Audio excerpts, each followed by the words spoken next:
Hello guys, welcome. इस video में बात करेंगे एक स्टॉक के बारे में जिसमें एक स्विंग ट्रेडिंग अपॉर्चुनिटी दिख रहा है 3 से 5 महीना वाला। तो उसका हम लोग थोड़ा सा टेक्निकल एस्पेक्ट समझेंगे, क्या फंडामेंटल्स हैं, क्या फाइनेंशियल्स चल रहे हैं, ये सब देखेंगे। तो स्टार्ट करते हैं। स्टॉक का नाम है हमारा Equitas small finance bank limited. अब इसके फंडामेंटल्स पे चलते हैं और थोड़ा सा नज़र एक मार लेते हैं।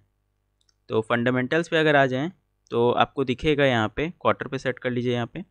तो आपको दिखेगा कि जो हमारा रेवेन्यू है वो अराउंड में 1000 करोड़ का एक बेस बना चुका है कंपनी ने, कि हर क्वार्टर 1000 करोड़ का रेवेन्यू ये लोग करेंगे। अब इसमें देख लेते हैं कि क्या नेट प्रॉफिट वगैरह है। तो आपको नेट प्रॉफिट दिखेगा कि पिछले क्वार्टर में, दिसंबर क्वार्टर में काफ़ी अच्छा एक जंप आया है, और जो सारा 120 के आसपास का, 120 करोड़ के आसपास का प्रॉफिट का जो बैरियर बना हुआ था उसको एक ब्रेकआउट अच्छा सा दिया है और 170 करोड़ का प्रॉफिट कंपनी बनाया है। अब आप इसमें एक चीज़ नोटिस करिएगा कि रेवेन्यू तो सिर्फ और सिर्फ 6% ही बढ़ा था। रेवेन्यू सिर्फ 6% बढ़ा था, लेकिन जो हमारा प्रॉफिट है वो अप्रॉक्सीमेटली 50% के आसपास में बढ़ा है। तो ये बहुत अच्छा बात है कि मार्जिन्स बढ़ रहे हैं, और किसी भी कंपनी का मार्जिन अगर बढ़ता है तो काफ़ी अच्छा होता है लॉन्ग टर्म के लिए। आगे देख लेते हैं एनपीए वगैरह, क्योंकि हमारा बैंकिंग स्टॉक है तो एनपीए एक बहुत अच्छा बहुत इंपॉर्टेंट फैक्टर रहेगा। तो आपको दिखेगा कि जो ग्रॉस एनपीए है, नॉन परफॉर्मिंग एसेट, वो company her quarter on quarter घटाते जा रहा है। पहले 4.61 था, फिर 4.24 हुआ, फिर 4.1, फिर 3.9, अब 3.63% है। तो एनपीए घट रहे हैं, काफ़ी अच्छा बात है ये कंपनी के लिए, बैंक के लिए, हमारे प्राइवेट बैंक के लिए। तो अब देख लेते हैं शेयर होल्डिंग पैटर्न कैसा है।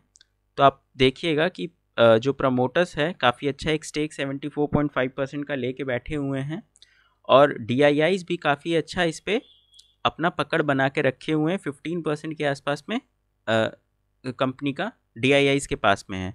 एफआईआईज भी उतना पीछे नहीं है। एफआईआईज भी अराउंड 4.4% के अप्रॉक्स में होल्डिंग बना के रखा है, जो पिछले क्वार्टर के हिसाब से काफ़ी अच्छा जंप, पिछले साल के हिसाब से काफ़ी अच्छा जंप है। और ठीक है, इस क्वार्टर में थोड़ा सा कम किया है, लेकिन ठीक है। तो ओवरऑल पब्लिक के पास सिर्फ और सिर्फ 6% के आसपास में स्टेक है। तो फ्री फ्लोट काफ़ी कम है स्टॉक का, काफ़ी अच्छा बात है। और जो इसका फेस वैल्यू है वो भी 10 है, तो वॉलेटिलिटी भी कम है। तो ये बहुत अच्छा बात है एक कंपनी के लिए। मूविंग ऑन, अब फाइनेंशियल्स तो हम लोग देख लिए। ओवरऑल हम लोग को फाइनेंशियल्स काफ़ी अच्छा लगा है। प्रॉफिट बढ़ रहा है, रेवेन्यू कुछ खास ग्रोथ नहीं था, 6% का ग्रोथ था quarter on quarter, but profit काफ़ी अच्छा जंप हुआ है। अब थोड़ा सा टेक्निकल एस्पेक्ट्स पे बात कर लेते हैं, और क्यों क्या टारगेट्स और क्या स्टॉप लॉस एक्सपेक्ट किया जा सकता है इस स्टॉक में, वो सब देख लेते हैं। तो यहाँ पे एक वीकली चार्ट खुला हुआ है, और आपको क्लियरली एक नज़र मारने पे दिखेगा कि 71 रुपीज़ का एक बहुत अच्छा रेसिस्टेंस है। 2 वीक तक वहाँ स्ट्रगल किया था, 3 वीक तक स्टॉक, और उसके बाद वहाँ से ही डाउनफॉल आया था। उसके बाद एक और चीज़ हम लोग को दिखेगा कि ये ट्रेंड लाइन जो है हमारा काफ़ी अच्छा एक सपोर्ट का तरह दिया है स्टॉक को। और पिछले साल से ही, पिछले साल 2022 मई से ही ये स्टॉक 4-5 वीक इधर, 2-3 वीक इधर, 1 वीक इधर, काफ़ी अच्छा यहाँ पे सपोर्ट लेके बाउंस बैक किया है। ठीक है, ओवरऑल एक 2023 के आसपास में भी एक रेसिस्टेंस जोन था 63-64 रुपीज़ का, जो कि स्टॉक इसी वीक में तोड़ा है। तो काफ़ी अच्छा बात है। अब थोड़ा सा इसको छोटा कर लेते हैं टाइम को, वीकली से अब डेली पे आ जाते हैं। तो डे पे अगर आप देखिएगा तो आपको एक चीज़ यहाँ पे अच्छा सा चीज़ दिखेगा कि इसको थोड़ा सा जूम अगर कर लें तो स्टॉक हमारा, जैसा कि बोले थे कि 63-64 के आसपास का एक रेसिस्टेंस जोन है, तो डबल टॉप बना के डाउन हुआ था, और वहीं से सपोर्ट लिया जहाँ पे वीकली सपोर्ट मिल रहा था। और आपको एक दिखेगा कि एक छोटा सा हैमर भी बना है, और एक डाउन ट्रेंड में हैमर बना, वो भी एक ट्रेंड लाइन के सपोर्ट के पास। तो काफ़ी अच्छा एक इंडिकेशन था रिवर्सल का, और अगले ही दिन ब्रेकआउट आया, और वहाँ से 56 रुपीज़ से आज अप्रॉक्सीमेटली 69 रुपीज़ पे, तो काफ़ी अच्छा ग्रोथ है। ठीक है, अब बात कर लेते हैं कि अगर किसी के पास स्टॉक है तो उसको क्या करना चाहिए, और अगर किसी को एंट्री लेना है तो उसको कहाँ पे एंट्री लेना चाहिए। अगर किसी के पास स्टॉक है तो आई होप कि उसके पास नीचे के लेवल से ही होगा, और वो ठीक ठाक प्रॉफिट में होगा, तो अभी आपको पिरामिड करने का ज़रूरत नहीं है, अभी आप रुकिए। एक अगर रिट्रेसमेंट अगर ऊपर के लेवल से होता है तब आप करिए, ठीक है। तो जिनके पास होल्डिंग है वो होल्ड करिए।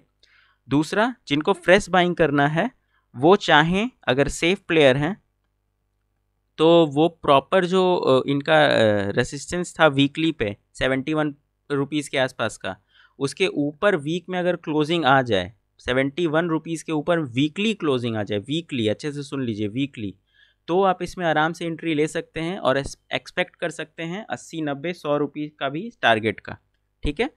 अब जो कि नॉर्मल थोड़ा सा रिस्क ले सकता है, और क्योंकि ये थोड़ा रिस्क लेने लायक स्टॉक है भी और अच्छा रिटर्न मिल भी सकता है, क्योंकि इसमें जो हमारा व्यू रहने वाला है 3 से 5 मंथ का रहने वाला है, तो वो करंट लेवल पे भी बाई कर सकता है। और ऊपर के लेवल्स, जो ऊपर का लेवल करंट लेवल पे बाई कर सकता है, और 63 रुपीज़ का जो पिछला रेसिस्टेंस यहाँ पे बना था डबल टॉप में, उसी को as a stop loss treat करके एंट्री ले सकता है। अगर कोई लंबा इसमें मतलब लॉन्ग टर्म का व्यू रखता है तो उसके लिए एसएल हमारा ये ट्रेंड लाइन हो जाएगा।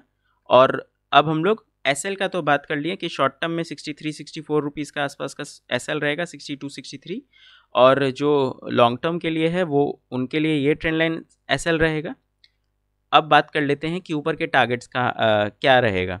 तो ऊपर के टारगेट्स के लिए हम लोग यूज़ करने वाले हैं फिबोनाची, क्योंकि स्टॉक हमारा ऑल टाइम हाई के आसपास में है, मतलब ठीक है ऑल टाइम हाई उसका 76 75 रुपीज़ के आसपास है, तो आस ही पास में है। तो अब हम लोग थोड़ा सा फिबोनाची यूज़ कर लेते हैं और लेवल्स निकाल लेते हैं। फिबोनाची अगर ऊपर से नीचे की ओर पे जो लो था, स्विंग लो, उसमें अगर देखिएगा तो आपको दिखेगा कि पहला टारगेट हमारा कुछ 80 रुपये के आसपास का आता है, ठीक है। दूसरा टारगेट हमारा कुछ 100 रुपये के आसपास में आता है। तो जैसा कि हम बोले कि पहला इंसान टारगेट 80 रख सकता है, दूसरा 90 रख सकता है, और तीसरा टारगेट 100 रख सकता है, अगर उसका लॉन्ग मतलब व्यू लॉन्ग मिड टर्म के लिए 3 से 5 महीने के लिए। और किसी का अगर व्यू लॉन्ग टर्म का है तो 1-2 साल का है, तो आराम से 120 100 और 150 के लेवल्स का भी वेट कर सकता है। तो आई होप कि आपको ये वीडियो समझ में आया होगा, सारे लॉजिक्स आपको क्लियर होंगे। इस स्टॉक में आराम से आप एंट्री ले सकते हैं, चाहे तो आप 71 के ऊपर जब वीकली क्लोजिंग हो जाए तब भी एंट्री ले सकते हैं, या फिर अभी करंट लेवल पे भी बाई कर सकते हैं, क्योंकि स्टॉक का फाइनेंशियल्स काफ़ी अच्छा सपोर्ट कर रहा है, एक पुश दे रहा है, और मेरा इसमें काफ़ी कन्वेंशन है 1-2 साल में। तो आई होप कि आपको ये वीडियो अच्छा लगा होगा। अगर वीडियो अच्छा लगा है तो लाइक करिए, कुछ भी समझ में आए तो सब्सक्राइब करिए, और जो भी आपको प्रॉब्लम हो, जो आपको परेशानी आए, कोई और स्टॉक के बारे में आपको जानना है तो वो स्टॉक का नाम आप कमेंट करिए। Thank you, bye bye.